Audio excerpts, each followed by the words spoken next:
தமம் மேற்கொண்டு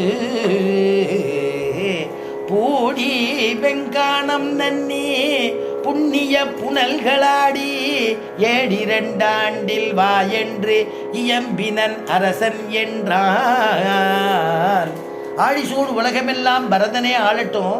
அதனால நீ என்ன பண்ணணும்னா ஒவ்வொரு வனத்துக்கு போகணும். வனேன வனங்கத்துவாங்கிறா. ஒரு வனத்தில் இருந்து விட்டா எல்லாரும் அங்கே போயிடுவா, இவர்கிட்ட வரமாட்டாளே.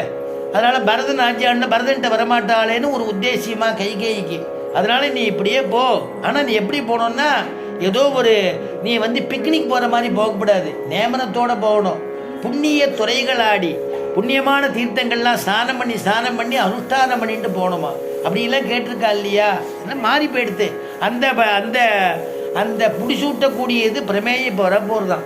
அதனால் வரப்போகிறதுங்கிறதுனால பண்ணுறியாப்பா, ஃபேனை பண்ணிட்டு அப்புறம் மீதியெல்லாம் பண்ணு அப்படின்ட்டு உடனே என்ன பண்ணுறா, அங்கே அந்த பட்டாபிஷேகத்துக்காக ஆச்சரியமாக அந்த ரத்தினமயமான ஒரு சிம்மாசனம், அந்த சிம்மாசனத்தில் பெருமாளும் பிராட்டியும் சீதா பிராட்டியும் சக்கரவர்த்தி திருமகனையும் எழுந்துருளை பண்ணி இருக்க சொல்லி பலவிதமான தங்க குடங்கள்லாம், அதில் 500 தங்க குடங்கள்ங்கிறா. 500 தங்க குடத்தில் தீர்த்தம். ஆண்டாள் சொன்னா இல்லையா, கல்யாணத்துக்கு பண்ணுறேன், கல்யாணத்துக்குன்னா புண்ணிய தீர்த்தங்கள்லாம் கொண்டு வராங்க. இதுக்கு ஆஞ்சநேயரே ஒரு நிமிஷமாக போய் கொண்டு வந்துட்டாரா புண்ணிய தீர்த்தங்கள்லாம். ஆண்டாள் சொல்கிறா இல்லையோ, 4 திசை தீர்த்தம் கொணர்ந்து நனி நல்கி, 4 திசை தீர்த்தம் கொணர்ந்து நனி நல்கி, பார்ப்பன சிட்டர்கள் பல்லாரெடு தேத்தி. பார்ப்பன சிட்டர்கள்னா சிட்டாச்சார உடையவர்கள். பார்ப்பனா பிராமணோத்தமான்னு அர்த்தம். அப்படிப்பட்டவா பண்ணுறான்னு அது மாதிரி 4 திசை தீர்த்தம் கொண்டு அபிஷேகம் பண்ண போகிறார். வசிஷ்டர் இடத்துல கொடுத்தாச்சு. யார் யார் ஜபிச்சவாள்லாம் தீர்த்தம் சேர்க்கிறாளாம். ததச பிரியதோ விருத்தோ வசிஷ்டோ பிராமணை சஹா. புஷ்பம் எழுது போகிறோம் ராமன் தேர்ந்து. ததச பிரியதோ விருத்தோ வசிஷ்டோ பிராமணை சஹா, ராமம் ரத்னமயே பீఠே சரசீதம் யவேசயத். ததச பிரியதோ விருத்தோ வசிஷ்டோ பிராமணை சஹா, ராமம் ரத்னமயே பீఠே சரசீதம் யவேசயத். வசிஷ்டோ வாமதேவஸ்ய ஜாபாலிரதகாஷ்யபः, காத்யாயன சுயக்யஸ்ச கௌதமஸ்ய விஜயஸ்ததா. கௌதமோ விஜயஸ்ததா.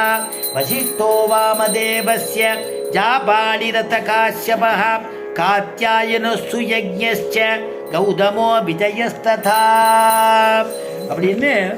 ததஸ்ய பிரியதோ அபிஷிஞ்சன் நரவியாகிரம் பிரசன்னேனு சுகந்தினா சலிலேனு சகசிராட்சம் வசவோ வாசவம் யதா.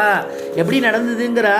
இந்திரனுக்கு எப்படி நடந்ததோ அந்த மாதிரி அபிஷேகம் நடந்துதான், பட்டாபிஷேகம் நடந்துதான் சக்கரவர்த்தி திருமகனுக்கு. எப்போதுமே இந்திரனை தான் உபமானமாக சொல்கிறது வால்மீகி. இந்திரனுக்கு எப்படி நடந்ததோ அந்த மாதிரி நடந்ததுங்கிற. சிம்மாசனத்தில் எழுந்தருளி இருக்க 8 ரிஷிகள் அவளுக்கு அபிஷேகம் பண்ணுறாளாம். அதனால் வசிஷ்டர், வாமதேவர், ஜாபாலி, காஷ்யபர், காத்யாயனர், சுயஜ்ஞர், கௌதமர், விஜயர் அப்படிங்கிற கூடிய 8 பேர். அந்த 8 ரிஷிகளும் 8 ரிஷிகளும் புண்ணிய தீர்த்தத்தினால இவருக்கு அபிஷேகம் பண்ணுறா. 8 வசுக்களுடைய முன்னிலையில் எப்படி இந்திரனுக்கு 8 வசுக்கள் இருந்தாலோ அந்த மாதிரி இந்த சக்கரவர்த்தி திருமகனுக்கு 8 ரிஷிகள் இருந்தாலும். அதனால் 8 ஆச்சாரியனும் 8 ஆச்சாரியன் முன்னாடி நடக்கிறது தான். ஆச்சாரியர்கள்லாம் இருக்காராம். அதனால் ஆச்சரியமாக நடக்கிறது. யார் யார் எங்கெங்கே நின்றுட்டு இருந்தாங்கிறத கைங்கரியம் பண்ணிட்டு இருந்தாங்கிறத கம்பன் சொல்கிறார். அரியனை அனுமன் தாங்க அங்கதன் உடைவாள் ஏந்த, பரதன் வெண்குடை கவிக்க இருவரும் கவரி வீச,